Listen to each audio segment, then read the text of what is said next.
Representative Bill Shuster of Pennsylvania is going to explain to us why community college, Obama's community college program, is like the nanny state. Let's listen. And another thing that President Obama's been talking about recently is the free community college education for right. folks. I mean, where's that coming from? Well, look, the president believes that the federal government has the answers for everything. It's the nanny state. I believe what we ought to be doing in states and even in Washington is focusing on our high schools. Some of the worst high schools in America are the inner city high schools, where graduation rates are at 50 and 60%. That's where we ought to focus, so that when kids come out of school, they can read, write, and do arithmetic, and then they choose where they're going to go. And you see some of these community colleges. There's many good ones in the country, but their graduation rates are only around 20%.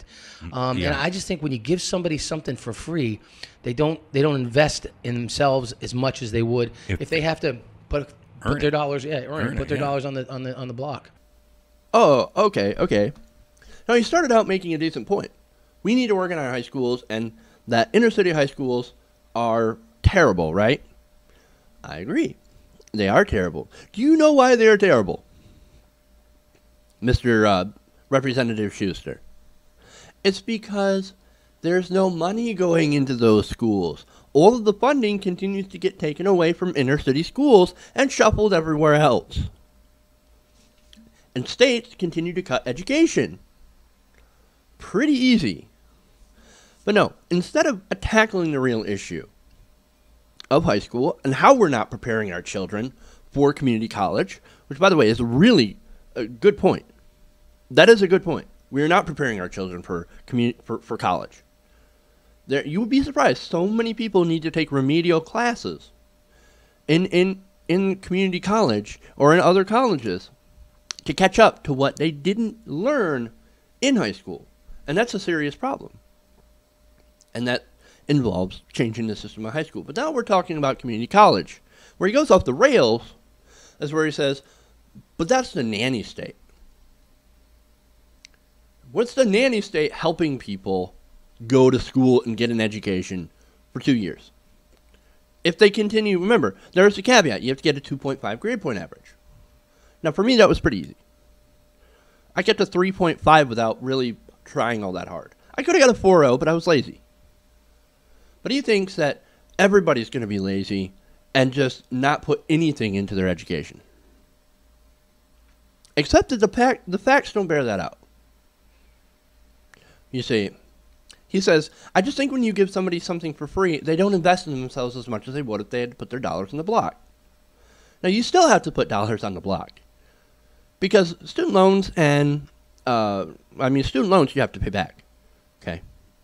There's the truth about that. And Pell Grants, you don't get very much. It does not cover your entire education. You cannot get Pell Grants and things that will cover your entire education. You're going to have to take out student loans for books and supplies and, the transportation, etc. But he didn't think about that. He was like, they don't put any money into it. So they're not going to do very well, which, by the way, is not the case. It's not the case.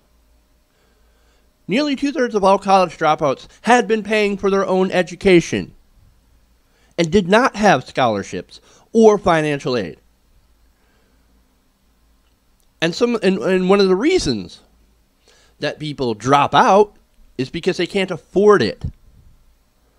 Not only that, but nearly 2/3, pretty much that same 2/3 of college dropouts, 2/3 also work more than 20 hours a week, in addition to going to school. Which explains why they don't get scholarships or financial aid, because they're working through college. But because tuition rates have risen so high, in the past 5 years alone, tuition has risen 24%. College is not affordable. Even community college is not affordable anymore for a great many amount of people. And this goes back to large levels of income inequality, wage stagnation, lack of jobs, lack of opportunity, us going to a part-time economy where, like I said, part-time economy means people can only find part-time work in low-wage fields, even while they're getting an education, and even while they have an education, you're running into people who don't have enough money to pay these exorbitant college costs. And so they either have two options. You either drop, or you take out massive loans that will be with you for the rest of your life. But no, Nanny State, they just want free shit. That's all those poor people ask for, is college students, this entitled youth. They just want free stuff. Nanny State. You want to talk about Nanny State? Let's get into corporate welfare. Who's the biggest nanny? Who are the biggest recipients of the Nanny State? Large corporations. Remember, corporate welfare far outstrips social welfare. Really, it does. It's at $92 billion. Corporate welfare, the last numbers that I've seen. It could be higher now. Some of the biggest recipients of this corporate welfare is Boeing. The biggest recipient is Boeing. That gets $13 billion coming from 148 different handouts. This is socialism. This is socialism for the rich and capitalism for everyone else. You want to talk about Nanny State? You want to get upset about the Nanny State? Let's take a look at who is benefiting the most from the Nanny State, and it ain't you and me. It's the largest corporations, the multinationals. It's the very wealthy that are gaming the system, that are getting all of these handouts. And that's why I call conservatives big government liberals. The conservatives that actually sign on to these, big government liberals. Representative Shuster, you were a big government liberal. Because you actually love the Nanny State. You love the Nanny State.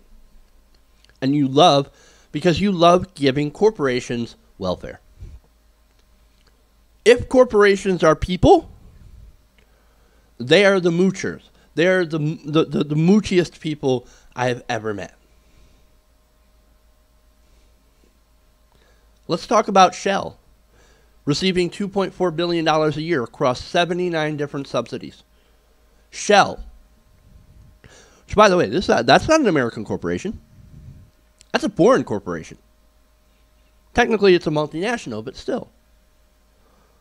You're going to give foreign corporations money over America, over actual Americans, over actual people. And you're not going to call that Nanny State, but you're going to call somebody going to college who's actually working for it. Remember, you have to maintain a 2.5 grade average in order to get to 2 free years of college, of community college. You're going to call that Nanny State, but you're not going to call the massive amounts of corporate welfare the Nanny State. You are a big government liberal.